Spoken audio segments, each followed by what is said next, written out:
Doctor Babasaheb Ambedkar म्हणतात का संघटित व्हा आणि संघर्ष करा. आपण शिकलो, संघटित तर झालोच नाही आणि संघर्ष दूरच राहिला. तर मी पण या गावाचाच रहिवासी आहे. जवळजवळ 17-18 वर्षापासून मी बाहेरगावी राहतो. पण गावामध्ये कुठलाही कार्यक्रम असला आणि मला खबर मिळाली तर मी प्रामुख्याने त्या कार्यक्रमावर आवर्जून उपस्थित राहत असतो. मी नेहमीच जेव्हा केव्हा आपल्या मुलांना फोन करतो त्यांना विचारत असतो की अरे आपल्या गावात काय चालू आहे, कुठला काही कार्यक्रम वगैरे. आणि मला सुद्धा ह्या गावामध्ये परत राहायला यायची इच्छा आहे. पण कुठंतरी खंत वाटते की आपण सुखामध्ये दुःखामध्ये एकत्रित असतो. सावंतच्या ठिकाणी असेल, मौजच्या ठिकाणी असेल, सामाजिक कार्यक्रमात असेल, परंतु एका कार्यक्रमात आम्ही एकत्र नसतो. तो म्हणजे कार्यक्रम असा आहे की आपलं नवदाम्पत्य, आपला मुलगा मुलगी संसाररूपी जीवनामध्ये ज्यावेळेस प्रवेश करत असते त्यावेळेस मात्र आमचं गाव कधी एकत्र आलेलं दिसलं नाही. तर मी पूज्य म्हणते यांच्या समक्ष माझ्या समस्त गावकरी मंडळींना अशी विनंती करेन की त्यांनी ज्या काही चूक भूल झाल्या असतील त्या सोडून देऊन एकत्र यावे ही अशी माझी वैयक्तिक इच्छा आहे. तर असो, यानंतर आपल्याला जे काही प्रमुख पाहुणे प्रमुख वक्ते या ठिकाणी लाभलेले आहेत तर ते आपलं मनोगत या ठिकाणी व्यक्त करणार आहेत. तर मी सर्वप्रथम विनोद म्हस्के सर यांना अशी विनंती करतो की त्यांनी आपलं मनोगत व्यक्त करावं.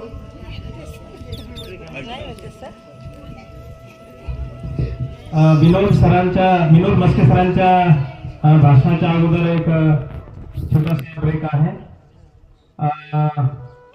ज्या महिला मंडळ आणि उपासक आमच्या सोबत धर्मसहलीमध्ये सहभागी झाले होते त्या सर्वांना या ठिकाणी, कारण माझ्याकडे यादी मी आणली नाही सोबत, प्रत्येकाचं नाव मला सांगता येणार नाही, परंतु सर्वांना सूचना आहे की आपण स्टेजच्या या बाजूला आणि अर्ध्या या बाजूला सर्वांनी उपस्थित राहावं आणि ज्या धर्मसहलीमध्ये सहभागी झालेले आहेत त्या सर्वांचं या ठिकाणी आपण फुलांचा वर्षाव करून त्यांचं एकदा आपण स्वागत करूया.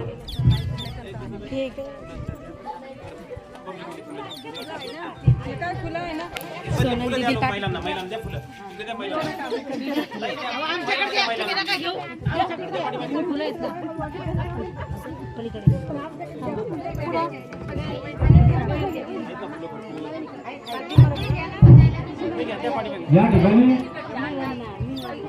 ज्या उपासिका धर्मसहलीला गेलेल्या होत्या त्यांचं या ठिकाणी फुलांच्या वर्षावामध्ये स्वागत होत आहे.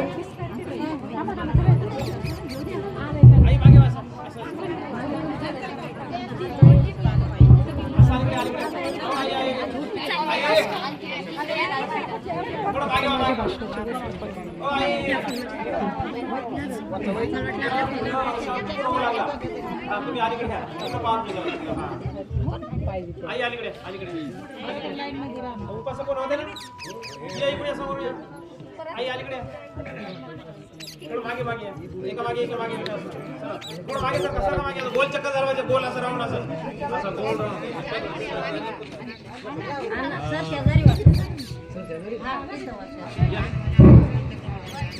जे उपासक उपासिका धम्मसहलीला गेले होते त्यांचं या ठिकाणी फुलांच्या वर्षावामध्ये स्वागत होत आहे.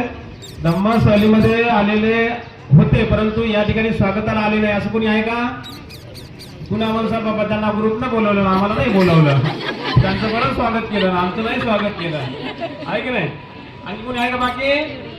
हा, तर बघा हे सर्व आपल्या धम्मसहलीमध्ये सहभागी झाले होते. खरं तर यांनी 5 दिवसाचा प्रवास केला. आता हे सर्वजण आमच्यासोबत 20 दिवसाचा प्रवास करणार आहेत. 20 दिवस बुद्धगयेची धार्मिक धम्मसहल आपण काढत असतो. 20 दिवसामध्ये तुमचं जेवण, नाश्ता, चहा, जाणं येणं, राहण्याची व्यवस्था आणि छोटे मोठे जवळपास 70 ते 72 ठिकाण आपण दाखवतोय. लक्षामध्ये इकडे 5 दिवसामध्ये जास्त काही दाखवता आलं नाही.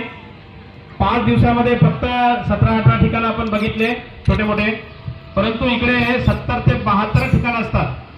आणि म्हणून आपल्यापैकी जर कुणाला यायचं असेल, येत्या 1 मेला बुद्ध जयंती आहे. जगातले लोक बुद्धगयेला येतात प्रत्येक देशातले बुद्धगयेला येतात, त्या ठिकाणी ध्यान मनन चिंतन करतात लक्षामध्ये. आणि म्हणून आम्ही दरवर्षी मावसाळ्यावरून बुद्ध जयंती निमित्तानं आम्ही धम्मसहलीचं आयोजन करत असतो. की त्या 26 एप्रिलला आपला निघायचं आहे. 18-19 सीट बुकिंग झालेले आहेत. आपल्यापैकी जर कोणाला यायचं असेल तर आपण येऊ शकता. त्याच्यानंतर बाबासाहेबांची जयंती बघा 14 तारखेला असते आहे की नाही. आपल्याकडे जयंती फक्त डीजेवर होते. आमच्या लोकांचा आता एकही कार्यक्रम डीजे शिवाय होईना झाला. वाढदिवस असेल तर डीजे, साखरपुडा असेल तर डीजे, जयंती असेल तर डीजे, लग्न असेल तर डीजे. आणि या डीजे मुळे सारा धिंगाणा झाला कार्यक्रमाचा. लग्न राहते 11:30चं. तुमच्या भागामध्ये बुलढाणा जिल्ह्यामध्ये लग्न कधी लागते मला माहित नाही. पण आमच्या औरंगाबाद शहरामध्ये 11:30चं लग्न ते लागते किती वाजता? 4:30-5:30 वाजता लागते संध्याकाळचं. मधल्या तासामध्ये 4 तास 5 तास आम्ही काय करतो? फक्त आम्ही डीजेवर नाचतो. बाबासाहेबांनी सांगितलं तुम्हाला वाचायला सांगितलं. वाचा, जीवनामध्ये वाचा. अशामध्ये शिक्षण हे वाघिणीचं दूध आहे. बाबासाहेबांनी 18 तास अभ्यास केला. लक्षामध्ये जो शिक्षण घेईल तो गुरगुरल्याशिवाय राहणार नाही म्हणतात बाबासाहेब. बाबासाहेब म्हणतात वाचाल तर जीवनामध्ये वाचाल. आमच्या लोकांनी आता वाचणं बिलकुल बंद केलं, फक्त आता नाचणं सुरू केलं.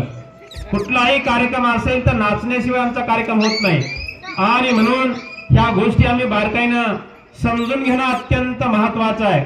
येत्या 14 एप्रिलला आम्ही कुठल्याही प्रकारची डीजे न लावता आम्ही जयंती साजरी करणं.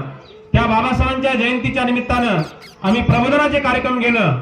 लक्षामध्ये मुलांना वेगवेगळ्या स्पर्धा, भाषणाच्या स्पर्धा, संविधानाच्या स्पर्धा, वंदनेच्या स्पर्धा, 22 प्रतिनिधींच्या स्पर्धा घेऊन आम्ही बाबासाहेबांची जयंती साजरी करणं हे अत्यंत महत्वाचं आहे.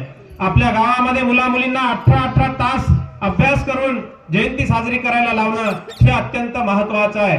नुसतं डीजेवर नाचून बाबासाहेबांची जयंती साजरी होत नाही प्रिय सज्जनांनो.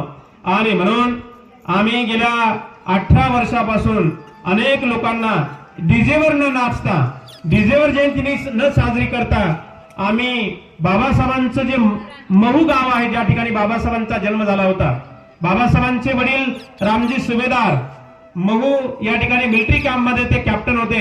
आणि म्हणून बाबासाहेबांचा महू या ठिकाणी जन्म झाला होता. आणि म्हणून आमच्या ग्रामीण भागातील लोकांची त्या ठिकाणी फार मोठी जयंती साजरी होते. बघा त्या ठिकाणी मिलिटरी कॅम्प मध्ये ती जयंती होते.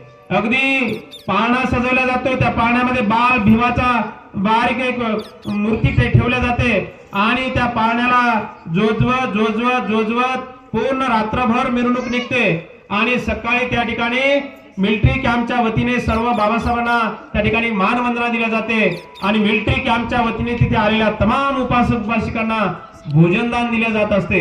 आणि म्हणून आम्ही दरवर्षी 13 तारखेला सकाळी 6 वाजता दिवसभर प्रवास करतो आम्ही. आणि संध्याकाळच्या 6, 6:30, 7 वाजेपर्यंत आम्ही पोहोचतो. आणि रात्री अगदी बरोबर 12 वाजता 14 तारीख लागता क्षणी त्या ठिकाणी फार मोठी जयंती साजरी होते.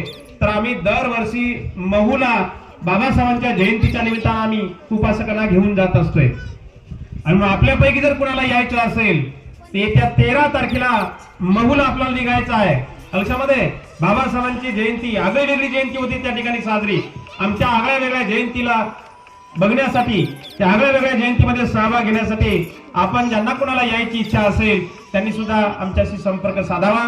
तर हे सर्व उपासक उपासिका आपले घरदार काम धंदे सोडून, लक्षामध्ये चारा बांधणी होता ते सोडला, गहू सोंगणी होती तेही सोडलं, हरभरा सोंगणी होती तेही सोडलं. 5 दिवस आपले काम धंदे बाजूला सारून त्यांनी 5 दिवस धम्मसहलीमध्ये सहभाग घेतला. त्याबद्दल त्यांचा आपण सर्वांच्या वतीने या ठिकाणी फुलांचा वर्षाव करायचा आहे. फुलं असे आदरानं सन्मानानं फेकायचे, असं रागराग नाही फेकायचे बरं. फुलं यांना सन्मानानं, यांचा सन्मान करायचा, आपल्याला यांचा गौरव करायचा आहे, त्यांचा सत्कार करायचा आहे. आमच्यामध्ये असं रागराग फुलं नाही फेकायचे बरं तुम्ही. तर मी 3 वेळ साधुकार म्हणेन तेव्हा आपण सर्वांनी फुलांचा वर्षाव करायचा.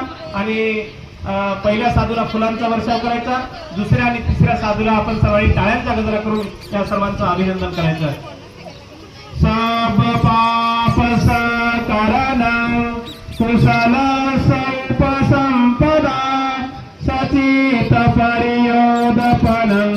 एतं बुद्धानुशासनं साधु साधु साधु.